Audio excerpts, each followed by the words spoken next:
Good evening, everybody. In June last year, the Reserve Bank of India came out with a scathing report flagging the deep financial distress in some states. It cautioned against the precarious finances of a few indebted states in the backdrop of Sri Lanka's economic crisis. In August, Prime Minister Modi questioned the remedy of freebies culture in some states and said poll freebies would increase the tax burden and prevent the country from becoming self-reliant. Again this January, the RBI cautioned that debt consolidation at the individual state level warrants urgent attention. States like Andhra Pradesh, Kerala, Rajasthan, Bihar and West Bengal are those where the debt to gross state domestic product or GSDP continues to be above 30%. So are we staring at the risk of states falling into a debt trap? How precarious are states' finances? To discuss that, we have today a very eminent panel with us. We have Mr. KN Balagopal, the Minister of Finance of Kerala, Mr. Pinaki Chakrabarti, who is an economist and fellow at the National Institute of Public Finance and Policy, and Mr. K.M. Chandrasekhar, former Cabinet Secretary of India. Against the background which I just explained, let me come first to you, Mr. Balagopal. You had stated in December last year that the state is going through a very unprecedented financial crisis, with the COVID pandemic making it a lot worse. A few days ago, you said the center has drastically cut down the state's borrowing limit to 15,390 crore, etc. So we would like to know from you, what exactly is the financial situation of the state? How fragile it is? Is it a situation where you have issues at the one end? And also, is there a further squeezing of funds from the center? We'd like your views on this. There is a recent report from the AG that the finances of Kerala is improving and there is a very good fiscal consolidation that is also there. Actually, we are facing a lot of decisions by the union government which squeezes our financial resources. There is a serious crunch is there. And if you take the services which we are giving, the facilities which we are giving to the people, the largest percentage in ratio to the population, the PSC appointment, we have the maximum number of employees, we are not making it contract. We have a very big number of schools, around 13,500 schools, which is the largest pro rata ratio, it is the highest. But we can claim that we are having the highest expenditure in R&D with substantial data we have. And in the infrastructure sector, new kind of employment generation, everything we are doing a lot of things. So the question is not about the spending or beneficial spending for the people. The question is how the union government is looking into the aspects of states. For example, I can say, in the case of borrowing, our Honorable Prime Minister said that some states may go like in the path of Sri Lanka. I can give one detail. In the last year budget and this year budget, the union government is taking around 42% of its total receipts through borrowing. 42% of the total receipts of the union government is through borrowing. And 6.4% is the deficit borrowing. See, actually, if you take states like us, yes, we are also taking, we have borrowing, but around 20% only. And we are, our revenue deficit is within 3% now, or related to that. Because we cannot take any money more than the stipulated sanctions for the approval of, without the approval of the Reserve Bank. The issue now is coming that those money which we are taking under some special public sector or a special entity like KIFBI, Kerala Infrastructure Investment Fund Board, or some pension company, which government is giving only guarantee. That nowadays they are taking it into, they are calculating it under the borrowing. That is the issue. So these issues are there, and I am not taking much time.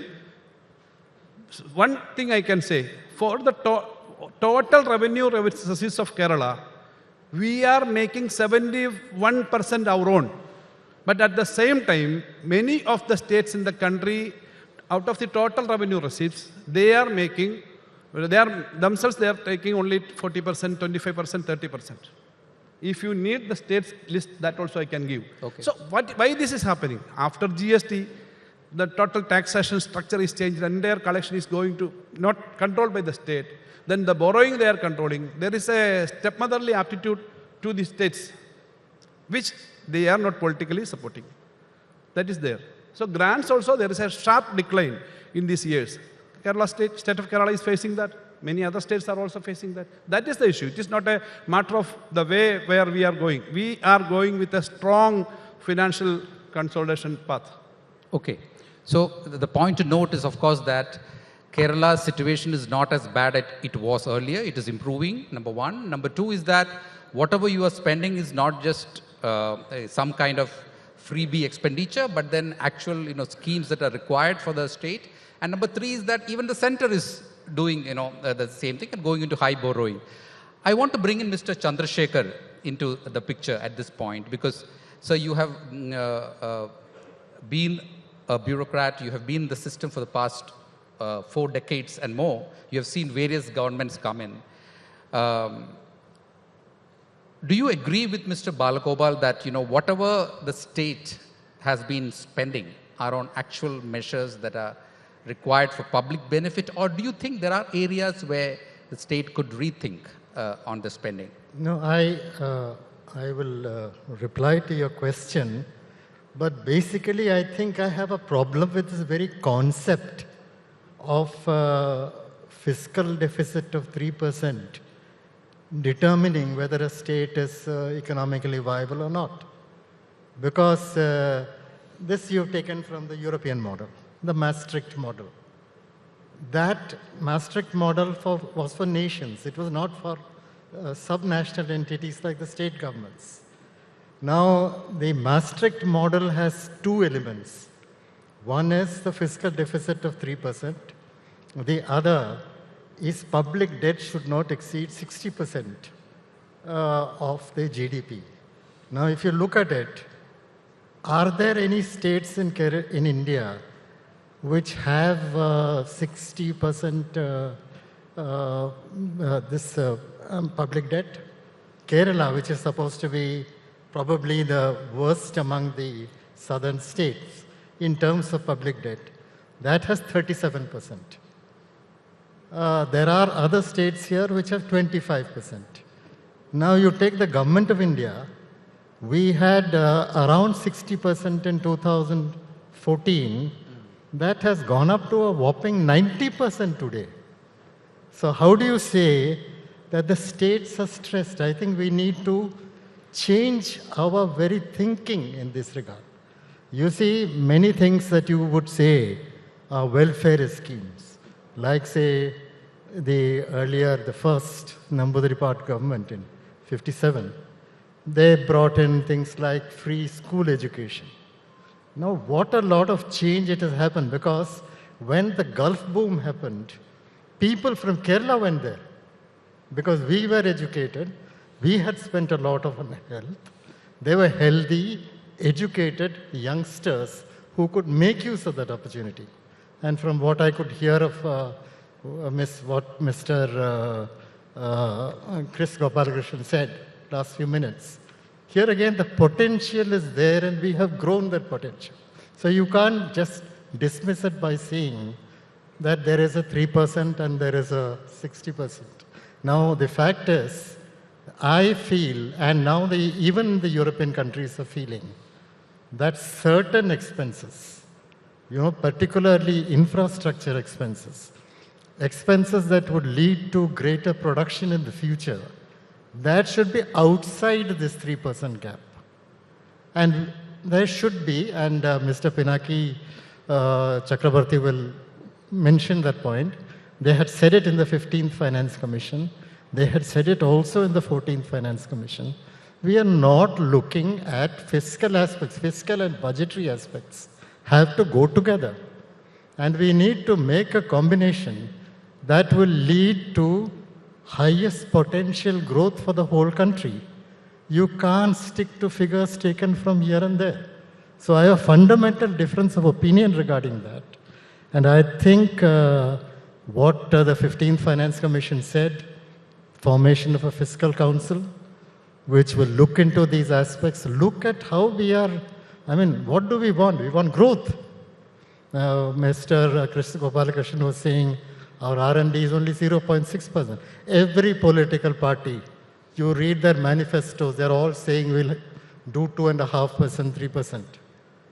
But it's still remaining at 0.6%. And unless we are able to change that, China is about 2.6%, Korea is about 4.1%. That's where the change is going to happen. Let's think differently. Okay, so I think the basic question, the basic argument that states should be more cautious when it comes to their finances came with the Sri Lanka example, because it's a neighboring state and we have country. We have seen what's happening in Pakistan. I think that is where the debate has come in. So as far as you are concerned, it is more of a redefinition of the way that we structure this kind of borrowing itself. But you are not putting too much blame at the doorstep of any particular government. Maybe I'll bring in Mr. Pinaki Chakrabarti here. What, according to you, is the truth? Is it something like something in between, or what is your view when it comes to whether the states should be tightening their belts? Thank you. The first point that I would like to make here is that we should stop comparing both the union government and the states with the crisis in Sri Lanka or in some other country. There are two reasons for that. I'm not saying that because we should not compare, because it is something that has happened which is not good fiscally. First thing is, our states cannot go the Sri Lanka way because states are not allowed to borrow externally. That's a constitutional provision, and it's part of the constitution. So states cannot borrow externally. So the external debt crisis that led to a macroeconomic crisis in Sri Lanka cannot happen to an individual state.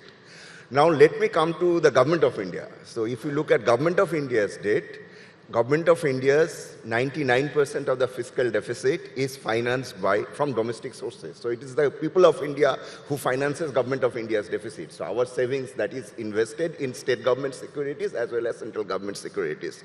So I don't see reason why we don't have large exposure to external debt, so we should not be comparing India's macroeconomic situation, be it states or be it center, with the crisis that has happened recently in Sri Lanka or is happening somewhere else, including Pakistan. Now, second point that I would like to talk about the issues related to state finances, I think we need to step back and see what has happened during COVID. During COVID, there was an exponential increase in both debt and deficit of states and the government of India. And if we look at the trend after COVID, that is 21-22, 22-23, and 23-24 budget, I looked at state-wise data. Overall debt to GDP ratio has come down. Fiscal deficit is around 3% of GDP. What has happened is, quality of government expenditure, if you say that capital expenditure is better than revenue expenditure, that itself is sometimes debatable, because revenue expenditure also leads to huge increase in human capital development, which is the case with Kerala and many other southern states. That has gone up because there was a revenue shock because of COVID, economy was closed, but that things are improving. But what is important going forward is to probably reduce revenue deficit, create more space for capital expenditure so that it generates more growth. More growth will give more revenue, and in turn a virtuous circle will set in. The last point that I would like to make is, I think it's very important that we look at the big picture. There are states who are at different levels of fiscal capacity. So comparing Kerala's fiscal situation with that of a state, say Arunachal Pradesh, will not be fair because their base itself is very different in both the states. So I think when we talk about state finances going, having serious problems, I think we need to take more nuanced view. Secondly, as far as revenue expenditure is concerned, we also have to look at the constitutional assignment. Constitution actually allows states to spend more on redistributive spending, be it education, be it health, be it rural development. Most of the spending is at the state level. So if we say that these expenditures will have to be cut, what are its implications also needs to be studied. So that's very important. Last point that I would make is with regard to freebies. I think that if we take the terminology apart and step back and see, I think freebies are a debate which is about conditional cash transfer. So what are those cash transfers that you have to give which will deliver that particular outcome? I think that is what should be looked at rather than saying that this should be done or this should not be done. I think that's a question of fiscal autonomy, and that autonomy should be left to the state. But design, of course, we should discuss how the money can best be spent. That's an issue that always should be discussed. That is an issue of public financial management. I think the debate should move there rather than saying that it should not be done. Okay, so the expenditure should be more result oriented, and there should be perfect parameters to gauge whether they are really worked or not. I will come to Mr. Balagopal here. When it comes to the latest issue where the center has lowered the borrowing limit of the state, how is it going to impact the state's finances going forward? Today morning, Amitabh Kant was here, the former CEO of Niti Aayog, and he said that the center, you should read the center's policies in a different way, in the sense that the center is incentivizing good policies, like, wherever the states are spending more on capex, they benefit. So do you think it should be, maybe it's time to look at a different approach? Or do you think here the center is at fault when it comes to not allowing you to borrow enough? It is not a question of borrowing alone. Actually, why this borrowing, this demand for the stipulated FRBM Act borrowing limit? We cannot go beyond FRBM Act because it is 3% this year. In the 3%, they are saying that the money which you took under some organizations like IFI or some other organization, even the Vizhinjam port now, which we are giving some guarantee through KFC or some other organization. Vizhinjam port, it will be one of the biggest port in the future. Even that capital expenditure, some guarantee state is giving, they are saying it is also coming under the borrowing. These kind of conditionalities are coming. And you take, when looking into the financials, the state COVID period, it was a very drastic economic problems were there. So just after the COVID, in 2021 March, our total tax and non-tax collection was only 47,000 crores. And within 2 years, last 2 years, we improved it up to 71,000 crores. That means around non-tax and tax, it is around 26,000 crores improvement. Increase means 50%. Increase in these 2 years, it happened. So this kind of improvement is there, and reduction of other borrowing is there. And if you take our capital expenditure, both KIFBI and through budget, it is also, plus the human capital aspect, Dr. Pinaki was saying. So that is there. It is not an issue of that. But you look into the details of income. Actually, we were getting at the time of 10th Finance Commission 3.9% from the divisible pool. In the last 14th Finance Commission, we were getting 2.5. Now it is only 1.9. So 50% of the 10th Finance Commission's time division, we are getting only 50% of that. That is one thing. Then earlier, only 10% of the total income of the union government was from cess and surcharges. Now it is 20%. 20 point something. Around 5.5 lakh crores the central government is collecting through cess and surcharges. They are not giving any single penny to any state government, according to their whims and fancies they are giving.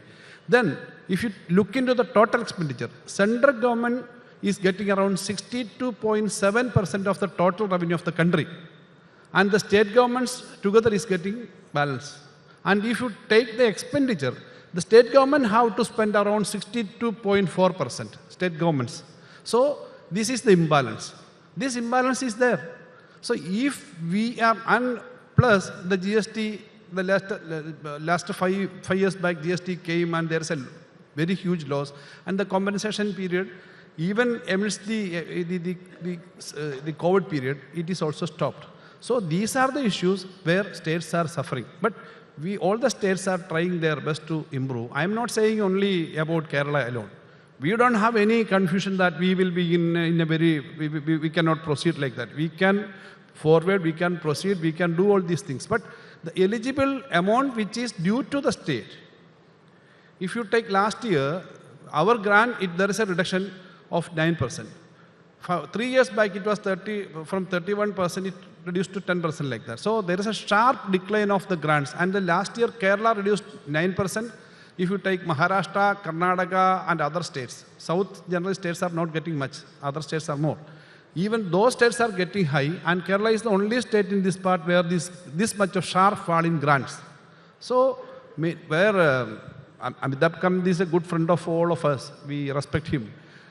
Good points or good projects they are supporting. We are having very good projects.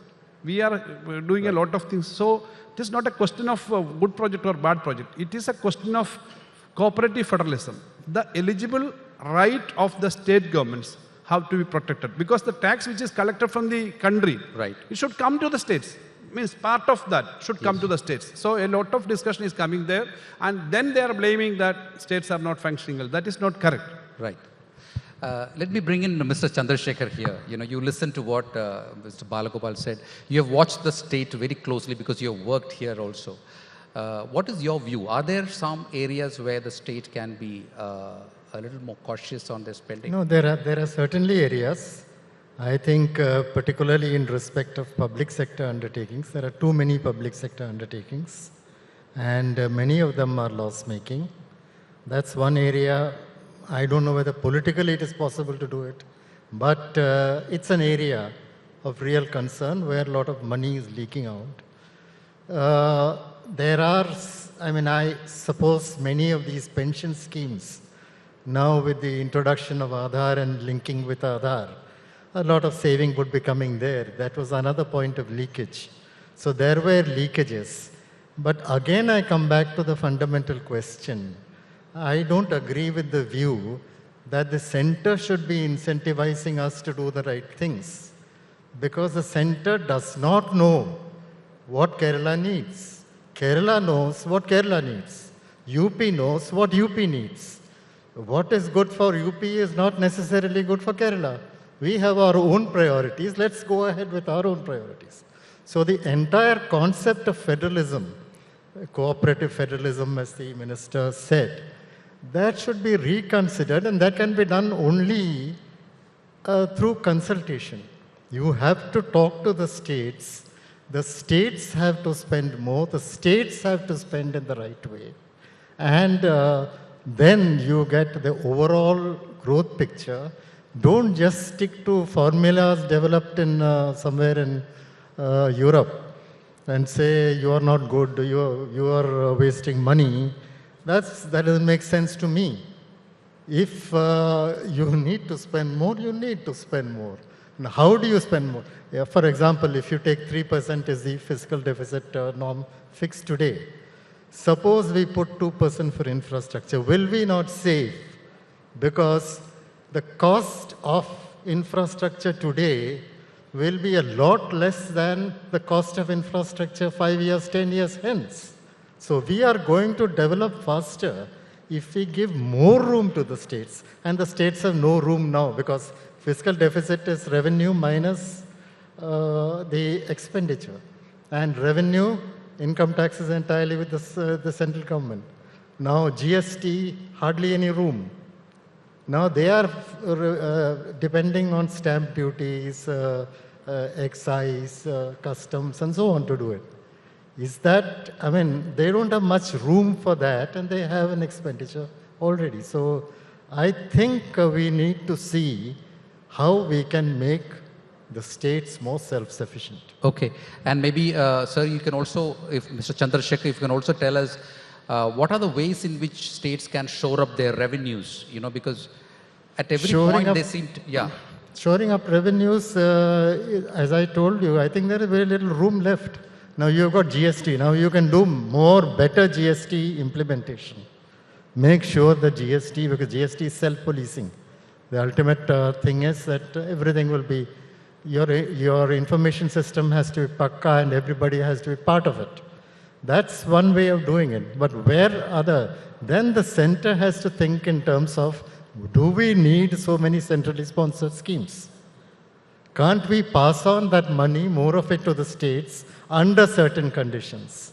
And you have some body, not Niti Aayog, but some fiscal body, which will look at the taxation structure, which will look at the expenditure structure, which will look at the budgetary structure, and how you can spend your money better for the growth of the country.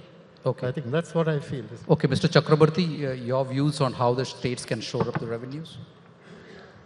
Well, I think what is most important to look at is the structural change in the tax base itself. So there has been an amalgamation of tax base because of GST. So it's a joint responsibility of center and states, and this is decided in the GST Council.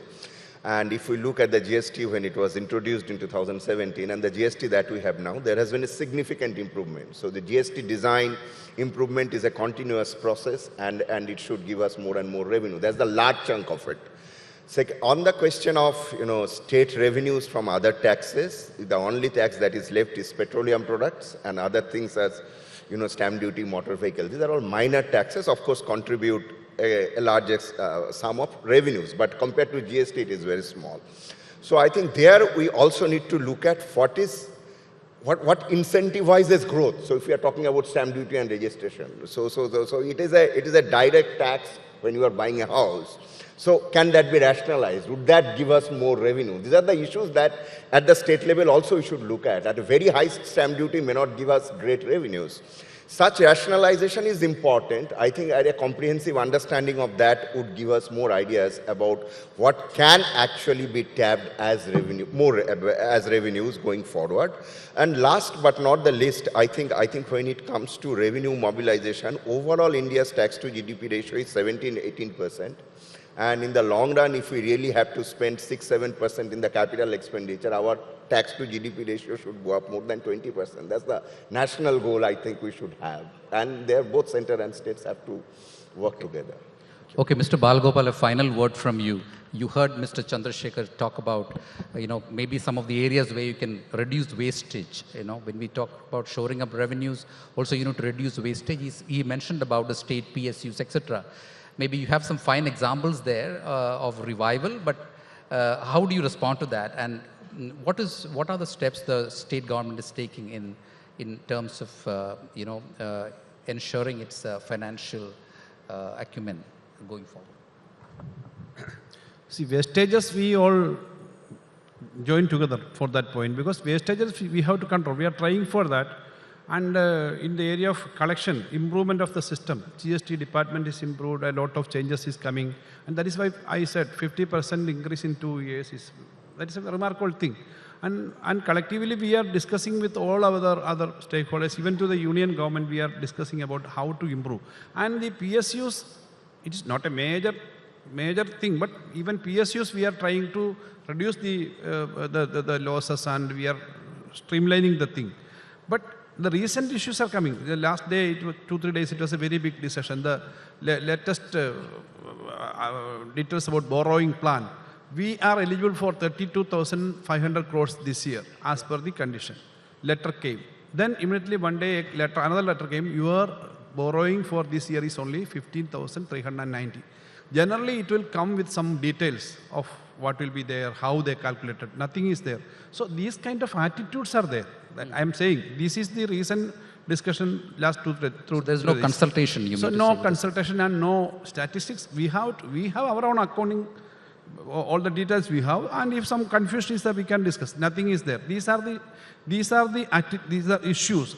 And actually, every state government have to improve, and we are also trying for more investment in infrastructure, science and technology. Recently, when our Honorable Prime Minister came here, he came for inaugurating the Vande Bharat flag of he. Same day, we had two big programs. One is a digital science park.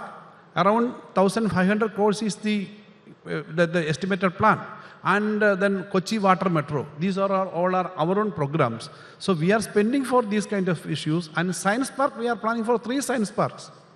Around 3,000 crores will be the cost. So a lot of things we are doing for more investment, for more employment, and back home and work near home schemes are also there, because we have a lot of people who can work, who are going to many places, and we have to make an infrastructure and we have to make an ecosystem where a lot of things can happen. So these areas we can together work, there is no doubt. But when your state is having only liquor, petrol and registration and motor vehicle tax, only very minimum taxation powers, the entire taxation powers is with the union government, means it's a GST council, it is the GST council. So actually our power is very limited, our chances are very limited, our workspace is very limited. So this is the issue. So a cooperative federalism aspect should be promoted and protected by the union government. They have to take the lead. That is the issue. Okay. So it's a very intense debate, and it's not one topic which we can end with in one debate.